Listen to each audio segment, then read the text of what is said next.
Good afternoon बच्चों। आज हम लोग सीढ़ी के आगे का टॉपिक करने जा रहे हैं, जिसमें हम लोग आज देखेंगे angle between two lines. Previous classes में, ठीक है, सर ने आपको डायरेक्शन कोसाइंस, डायरेक्शन रेशियो तक का, ठीक है, नॉलेज दे दिया है। आई होप वो आपको समझ में नहीं आ गया होगा। कोई बच्चा ऐसा होगा जिसको समझ में नहीं आया होगा तो वो मुझे बता सकता है, ठीक है। अब ध्यान दीजिएगा। अब मैं बात करता हूँ एंगल बिटवीन टू लाइंस। जब भी आपको किसी लाइंस को कंस्ट्रक्ट करना हो, ठीक है, थ्री में, तो आपको एक पॉइंट चाहिए और दूसरा उसका डायरेक्शन चाहिए, ठीक है। दो चीज होने से आप लाइन ड्रॉ कर पाओगे, हमेशा याद रखिएगा, ठीक है। अब एंगल चाहिए तो ध्यान दीजिएगा, ये आपके पास जैसे मान के चलते लाइन 1, एक आपके पास है लाइन 2। जब तक आपके पास दो लाइन आपस में किसी पॉइंट पे मीट नहीं करेंगे, क्या नहीं करेंगे बेटा, मीट नहीं करेंगे, तब तक आपका एंगल आप फाइंड आउट नहीं कर सकते। Okay, let us consider the point P is the meeting point of L1 and L2।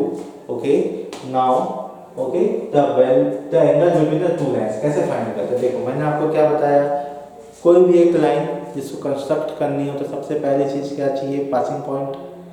Secondary क्या चाहिए आपको, ठीक है, डायरेक्शन वेक्टर चाहिए, ठीक। Let us consider, okay, this is a b1 for line 1 direction vector and this is a b2 for direction vector of L2। okay, अब ध्यान दीजिएगा, आपको एंगल चाहिए तो ये हो गया angle. Let us consider theta is the angle between the two direction vector b1 and b2। okay, now the angle between the this direction vector is cos theta is equal to b1 dot b2 upon mod of b1, ठीक है, mod of b2। This is the angle between the lines. हमेशा याद रखना, जब भी आपको lines के बीच में एंगल चाहिए रहेगा, ऑलवेज उनके डायरेक्शन वेक्टर्स के बीच में ही एंगल फाइंड आउट करिएगा। ओके, ये ध्यान रखिएगा। अब we have a relation of direction cosines is l square plus m square plus n square is equal to 1।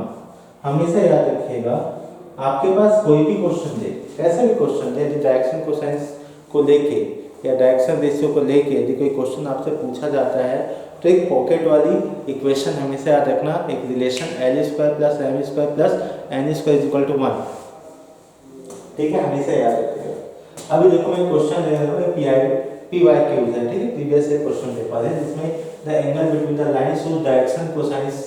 देखो, डायरेक्शन कोसाइंस बोला मतलब इसको याद रखना, satisfy the equation l plus m plus n is equal to 0 and l square is equal to m square plus n square, ये आपके पास है, ठीक है। तो अब ध्यान दीजिएगा, आपके पास दो लाइंस होंगे मिनिमम, तभी तो एंगल निकालोगे। अब ध्यान देना, यहाँ पे क्या बेटा आपके पास गिवन है l plus m plus n is equal to 0। यहाँ से काम करिए, l is equal to minus m minus n। अच्छा, एक काम करता हूँ, माइनस कॉमन ले, एक यहाँ से निकाल लीजिएगा। अभी आपके पास क्या है, l square is equal to m square plus n square, ये आपके पास है। एक पॉकेट वाली इक्वेशन क्या है, l square plus m square plus n square is equal to 1। अब देखो भाई, l square plus m square की वैल्यू हम क्या पुट अप कर सकते हैं, l स्क्वायर। देखो, अब बोलोगे से इतना क्यों माइनस कर रहे हो, यदि आपको डायरेक्शन वेक्टर मिल गया बेटा, ठीक है, यदि उसका मैग्नीट्यूड यदि 1 आ गया, ध्यान दीजिएगा, तो वो हमेशा क्या कहलाएगा, आपका एक डायरेक्शन कोसाइंस कहलाएगा, ठीक है। तो बस हमको वही बातें करनी है, ठीक है। एक मिनट,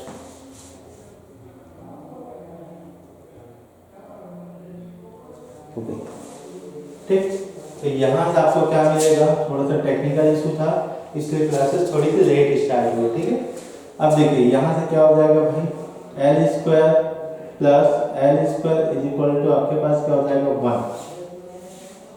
क्या किए बेटा, यहाँ से m square plus n square की value l square put up किए, यहाँ पे ये हो जाएगा 2l square is equal to 1। तो l की वैल्यू प्लस माइनस ऑफ 1/√2, ये हो गया बेटा l की वैल्यू।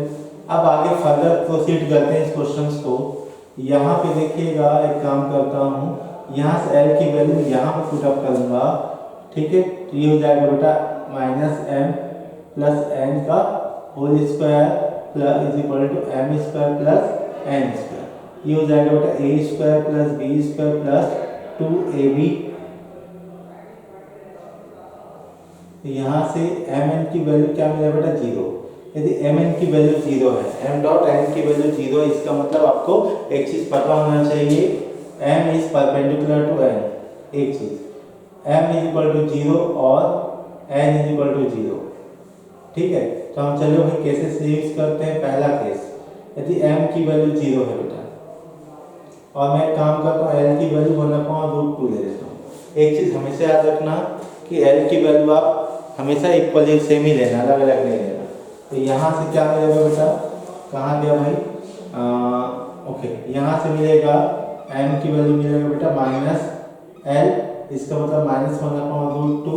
तो यहाँ से आपके पास कंपोनेंट क्या क्या मिलेंगे बेटा, 1/√2 0 और -1/√2।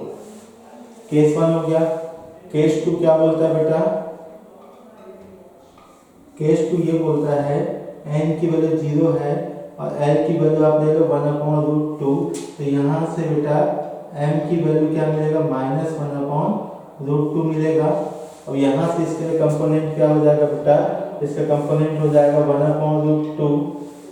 ठीक है, ये हो जाएगा बेटा आपके पास -1/√2 और 0। अब देखो आपके पास एक ये मिल गया डायरेक्शन वेक्टर, दूसरा डायरेक्शन वेक्टर ये मिल गया। अब इनके बीच में एंगल चाहिए, तो एंगल के cos theta is equal to इन दोनों का डॉट, तो क्या मिलेगा बेटा, ठीक है, ये मिल जाएगा 1/2। ठीक है, क्या मिल जाएगा बेटा, ये 1/2। देखो 1/√2 इंटू 1/√2, 1/2 बन गया, ये 0 ये 0। अब इसका मैग्नीट्यूड निकालने जाओगे तो क्या हो जाएगा बेटा, √1/2, इसका इसका इसका इसका है, तो 1/2 प्लस 1/2 1 आएगा। ठीक है बेटा, फिर क्या हो जाएगा, यहाँ से आपके पास इनटू, देखते जाओ, ये 1/2 प्लस 1/2। ठीक है बेटा, क्या क्या मिलेगा बताते जाना, 1/2 1/2 1, इसके लिए भी क्या मिलेगा 1। तो यहाँ से आपको मिला बेटा फाइनल 1/2। तो cos थीटा की वैल्यू क्या निकला है बेटा, cos थीटा की वैल्यू मिला है 1/2।